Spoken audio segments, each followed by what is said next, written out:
Welcome to the Springs in the Desert podcast. We're those friends that you can take with you wherever you are on the path of infertility. Hello, welcome back to the Springs in the Desert podcast. This is Cassandra. I'll be your host for today's episode. And I'm here with our brand new professional contributor, Lauren Braun. Welcome to the podcast. Thanks so much for having me. Please tell our listeners a little bit more about you and what you do. Yeah, so I'm a therapist. I am licensed in the states of Wisconsin and Iowa. I grew up in Iowa, but now I live in Wisconsin. So I love it here and am feeling very cold today. We're freezing temperature, freezing weather.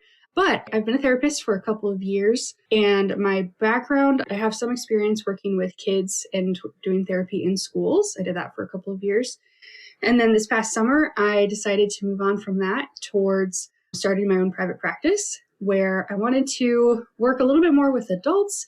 And specifically, I really love working with women in the perinatal period. So that includes everything from pregnancy and postpartum, but then also infertility and loss as well. And then the other group that I love working with is college students.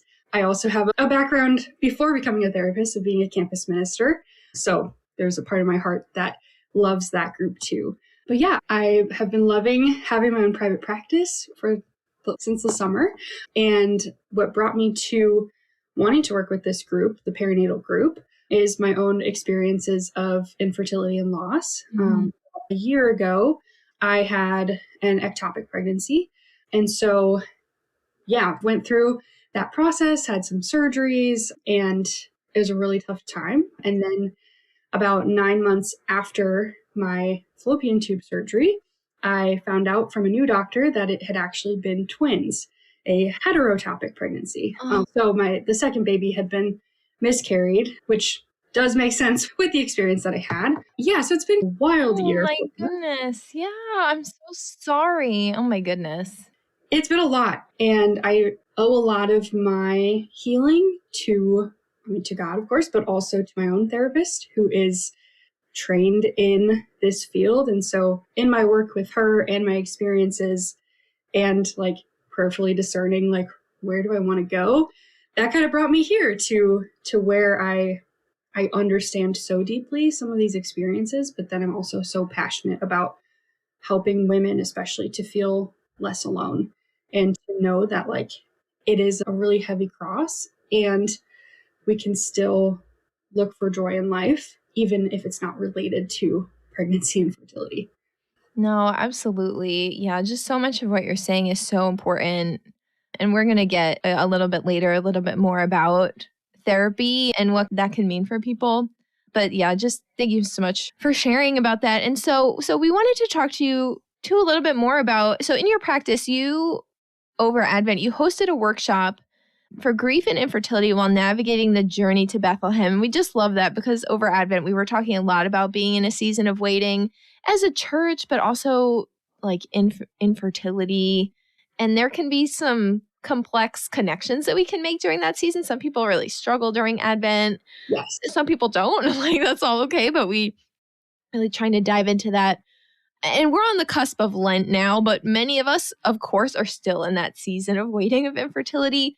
So can you tell us a little bit more about the workshop, what that experience was like for you and what you learned and what you think people took away from it? Yeah, I did a virtual workshop, and I called it A Thrill of Hope, Journeying Through Grief and Infertility, Journeying to Bethlehem is this whole long title, but kind of encapsulated this idea of a thrill of hope. When we hear that, especially around Christmas time and in music and all of this stuff, I've always seen it as exciting and a beautiful thing to think about. But then on this journey of loss and infertility, I realized hope is really hard. You're in these difficult seasons of life. And so hope becomes much less exciting and a lot more scary. And so when we think about that thrill part, it still is taking a risk, but I just began to look at it in a much different way. And when it came time for Advent, I knew that this year I wanted to do something for Advent because the previous year, Advent fell just a couple of months after my losses. Mm-hmm. And so it was really hard for me then. And so I knew that this year I wanted to do something, to create something that could have helped me a lot last year, because I know that it's such a it's such a beautiful season and I love Advent so much. But when you have these experiences, it suddenly becomes really difficult to go to Mass and hear about pregnancy and hear about birth, and like, you want to be joyful, and there's always this sadness that can come with that, ends up being this kind of silent sadness, because you're supposed to be happy and you're supposed to be excited for the birth of Jesus, of course. And so for me, and for other women, as I found out through this workshop, going to Mass used to be something that was so comforting and peaceful. But during Advent, and Lent too, it becomes something that can be maybe triggering, or just you almost feel like the things that you're going through don't match with what the church is going through. And so I created this workshop just to bring all of that to light and have a conversation about it, have a place where we can be honest and talk about it. And so what I did was, it was broken up into a couple different parts where we talked about like the faith aspect. And each week of Advent, there are these themes. And as we light the candles, we think about love and hope and all these different things. And so I organized it so that way we would talk about that theme and talk about how we may feel something opposite, but in reality, it's not either or, it's both and. The Catholic both and, of course. And so, for example, I think one of the themes was joy, and I compared that to feeling jealous, and how we have a choice to make. Like, we can feel joy for the other people that are going through the happiest times of their lives and getting pregnant and having children, but it can feel easier to feel jealous. And so we have to choose to feel that joy. But that doesn't mean that we ignore the jealousy either. And we become curious about it, and we say, hey, what are you trying to tell me? And in reality, jealousy is just telling us about something that we want, which isn't news. Like, we already know that. That's why this is all so hard. And so we can say, okay, hey, thanks, jealousy, for letting me know something I already know. I'm going to not ignore you, but I'm going to turn to joy as well, and be happy for my friend too. So yeah, the workshop, we looked at some of those kinds of things and called out all of these emotions that feel opposing but don't have to be. And then we also moved into how can we support ourselves, like mentally, physically, spiritually, during this time? And then also, how can our loved ones support us as well? Because I think that is also a really important part in all of this. And for those people who maybe have never experienced infertility or loss, there can be this feeling of not knowing, this feeling of like helplessness, of not knowing, what can I say? How can I help? What should I not say? And so, yeah, I wanted to make sure that this was open to anybody in either of those two groups. That's so great. I really like the approach that you took about these opposing emotions, because I think we can really struggle with that. Because we could try to shove our emotions to, well, I'm not supposed to feel that, so I'm just not going to feel it. It doesn't always work that way. Obviously, to dwell in things is not good for us, but to acknowledge and choose to move on, I think, is so healthy, and definitely something that we can work on in therapy and with someone who really understands what we're going through. But I think it's so important too to have people that we can talk to when we're in seasons like Advent and Christmas and Easter even, who understand, because Christmas, I think especially, not only is the way we as a society in America celebrate the holiday is so about children, it also brings up a lot of stuff, I think, from our own childhoods and maybe wounds we have, but also the hopes that we had for wanting to like present that kind of experience to the next generation and in the family, and all the kids at the Easter egg hunt, and all of this can be really hard to deal with when we can feel left out. And I think that it might be good to look at that as an invitation to lean into not only the silence of Christ's birth, as we say in the prayer of St. Andrew, like at midnight in the freezing cold and the piercing cold, like in a manger, rejected by the world. It wasn't, we have our Advent scenes and they're beautiful and lovely, but Christ came into humanity in a very human, in this human way, right, of poverty. And also just in Easter to be able to also embrace the freedom that we have to like be in church for the Triduum and lean into what the church offers us as her ancient traditions. Yeah. But that's not to say that it's not difficult to deal with the holidays, because we know that it is. Hey fam, it's Cassandra. I just wanted to let you know about our Lenten devotional, Carried. This book was written by us, the Springs team, just for you, men and women in a season of infertility. Best of all, Carried is not specific to Lent 2026, so you can use it for as long as you need it and then pass it on. Pick your Carried bundle up today at springsinthedesert.org. This Lent and always, it is our honor to walk with you. It's funny that you bring up Easter. When I was going through all these things, what would have been my due date actually fell on Holy Saturday, right before Easter. And so Lent became this really hard time and just felt like a countdown to this day that I was dreading. And then Easter came and I was like, yeah, how do I hold both? How do I recognize that this is a really hard day? And also, there's so much joy in the fact that Jesus has risen and we have hope for heaven. And that it's such a complex, layered experience that I think, like you said, it's easier, quote unquote, easier to shove our emotions down and say, nope, I'm not dealing with that right now. But we have to honor those emotions because they're given to us by God. It's part of what makes us human. And so these difficult things that we go through, these hard emotions, they do point us to something else. They are all just messengers for us and can tell us a lot about ourselves, but then also can tell us about our relationship with God. And so going through these hard days, we know Good Friday happened, Holy Saturday is a day of feeling terrified and feeling confused and not knowing what's coming. And so I think that those of us who are experiencing infertility and or loss, we're all in this really long experience of Advent or Holy Saturday, these moments that come before the joyful thing. And maybe the joyful thing is ultimately heaven, and that's where we can put our hope. But I think that these seasons within the church, they teach us how to wait with that hope. And those of us who are carrying this cross, we know how to wait in a really unique way. Yeah.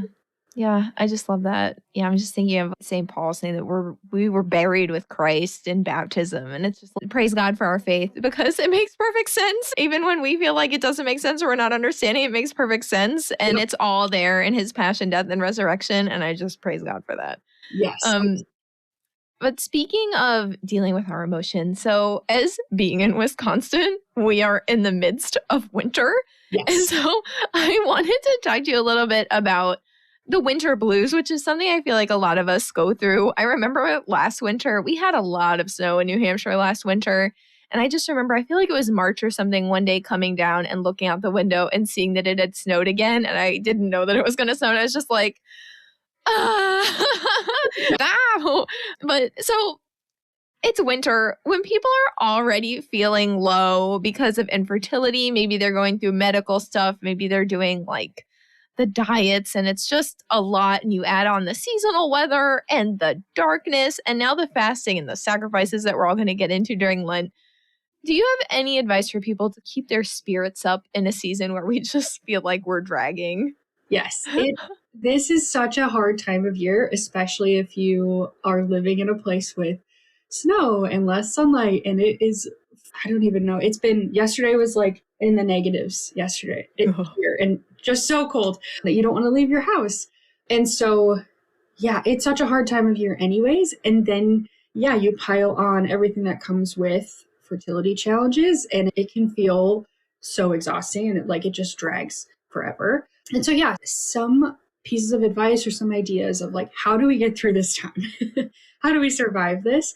One thing that I talk with clients about a lot is looking at your situation and saying, okay, what is in my control here? Because so much of fertility and loss and everything, there's so much that's out of our control, or it's just times of waiting or being frustrated maybe with the things that we can't do anything about in the present moment. And so when we look at what is actually in my control right now, what do I have the opportunity to choose to do right now? And so looking at how we feel in this time of winter and feeling cold, like we can't do anything to control the weather, unfortunately. We may not be able to do anything to leave the area that we're in right now or anything like that. So what can we control? If we think about like our physical bodies, our mental health, but then also our spiritual health, there are things in all of those that we can control. And so one, and with that too, they are all integrated. Like they all affect each other so much. And so first thing is, so many of us going through fertility challenges we're doing things with doctors all the time. One thing that we can potentially look into is our vitamin D levels, because that plays a huge part into our mental health as well. If we're not seeing the sun very often, we're going to feel it. And so maybe that's something that you talk to your doctor about and see, what does that look like? Is that in a good range?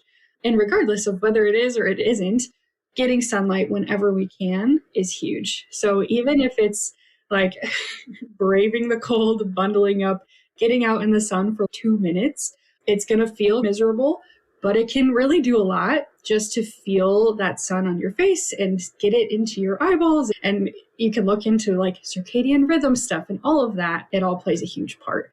So those are some of the physical things. And then, some of the mental, spiritual things, like what can I do to take care of myself? What can I do to feel any kind of like comfort in this time? Because the things that are out of my control can feel really harsh and maybe physically freezing, or maybe it is more of the infertility stuff and that can feel so heavy. So is there anything that I can do to provide comfort and support for myself? So maybe that is spending time in adoration, like making extra time for that, starting therapy and talking with somebody about all of this so that you don't have to carry it by yourself, or talking with a friend who's going through a similar situation, or somebody that you trust that is going to be there to listen and help you carry it as well. And then other things that maybe just make life a little more fun. Yeah. Fun just feels like it's drained out of our lives sometimes as we're going through these heavy seasons. And so this is where the control thing comes in. What can I make the choice to add in more fun? So like, I know that this time is really hard for me. So I still have my Christmas tree up. I know it's not liturgically accurate. However, it brings me Don't joy. come after us. Everything is fine. Exactly. I know that just like having a little extra light at night, like it helps me feel a little bit warmer for some reason. Making a routine of having a nice cup of tea at night, or like getting into a new hobby, or just asking yourself every day, what is something that I can do today that's not related to my fertility at all?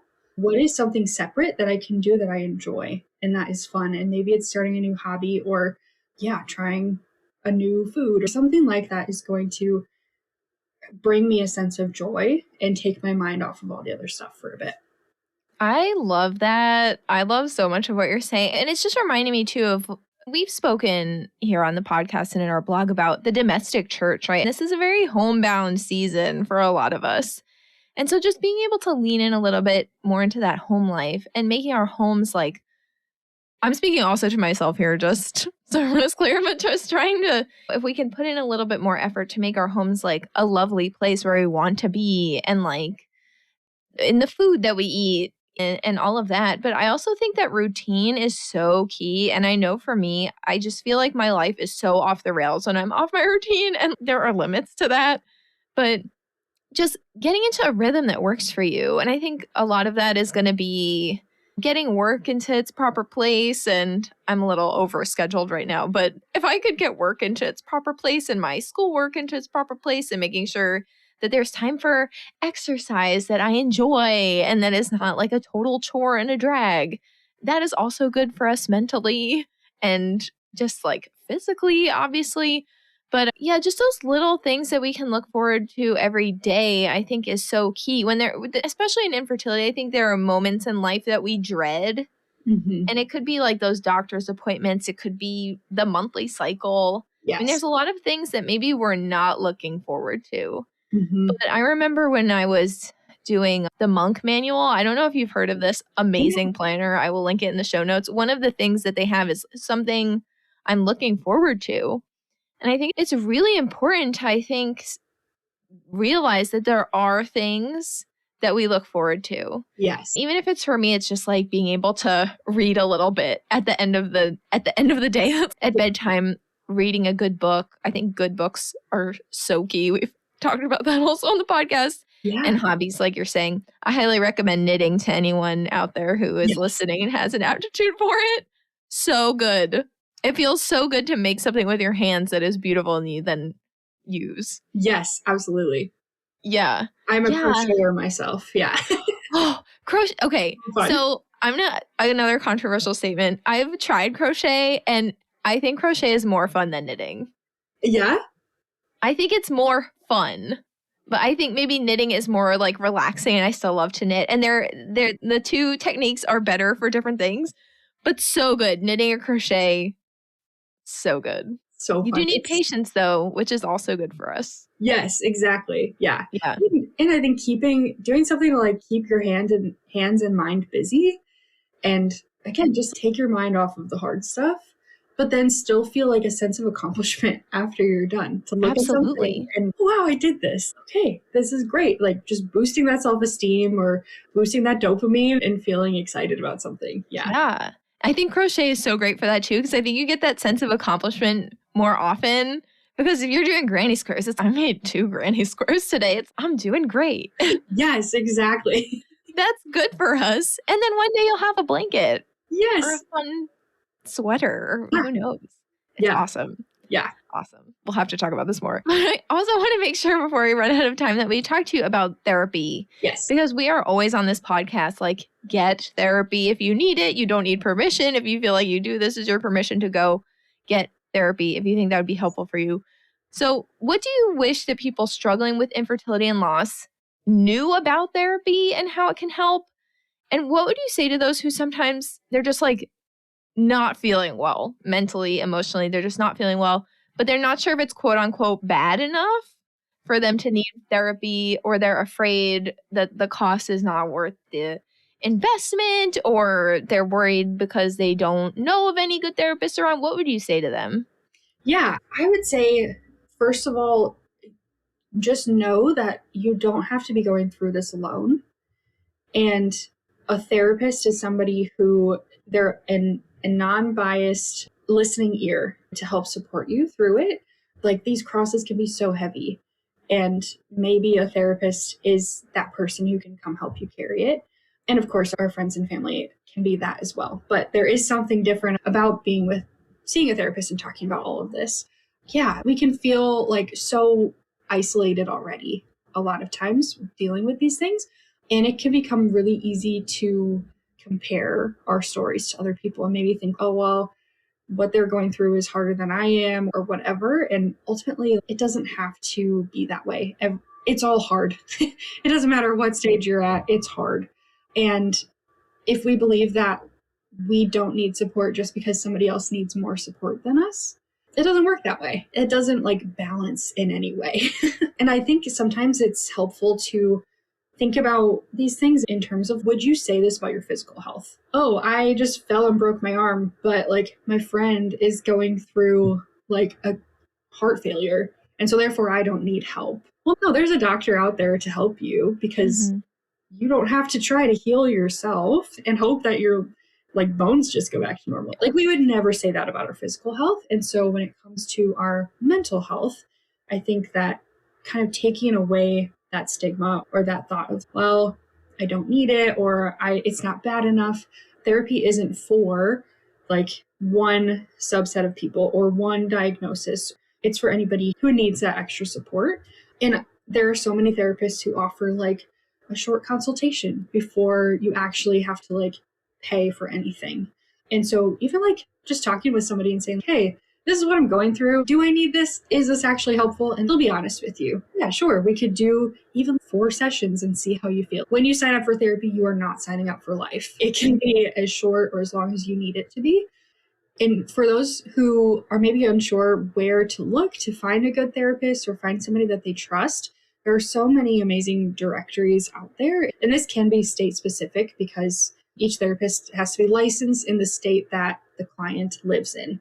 And so looking at the state level or looking at if you're wanting a Catholic therapist, there are directories out there for that. If you want a therapist specifically trained in knowing how to work with the perinatal population through infertility and loss especially, there are also directories for that. So one example of that is you can look up Postpartum Support International, and they have a whole directory of therapists who have completed trainings and like hours to receive a certification. The letters of it are PMHC, and it's basically saying that I'm certified as a perinatal mental health specialist. And so I've done those trainings. I'm currently working on completing the hours to get that certification. So everybody on their directory is in that category as well. So yeah, finding that niche, finding somebody that's going to feel supportive and feel like a good fit for you is huge. And not every therapist is the best fit for somebody. And so just knowing that can help with feeling discouraged if you maybe don't find the right fit right away. Mm-hmm. Yeah, thanks so much for that. And of course, we have Lauren here in Wisconsin and Iowa, and we have our professional contributor, Edward, who's licensed, I believe, in Ohio and Florida. And so we have resources linked on our website too, and I'll put that in the show notes, that has states listed out, which is so invaluable because just to have someone, and to have someone more or less local to you too, is a great help. Mm-hmm. Lauren, thank you so much for your time on the podcast today. Is there anything else you'd like to share with our listeners, and where can they find out more about you? Yeah, I think just reiterating, you're not alone. It can feel so lonely, but just know that you're not alone and you don't have to carry this by yourself.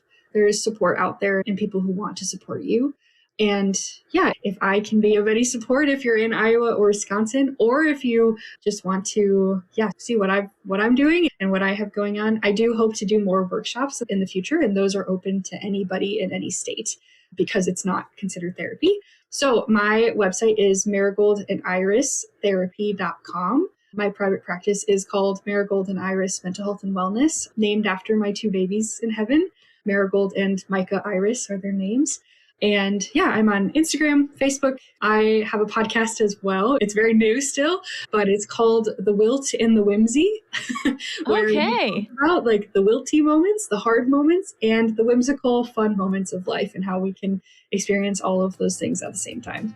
I love that. Okay, yeah, we'll link all of that in the show notes. Lauren, thank you so much. And listeners, just remember that God loves you, and so do we. We'll see you next time. Thank you so much for joining us for this Springs in the Desert podcast episode.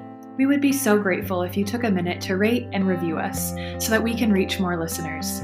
Don't forget to check out our social media pages on Facebook and Instagram, and go to our website, springsinthedesert.org, where you can sign up for our newsletter and community prayer list, read our blog, and register for virtual and in-person events.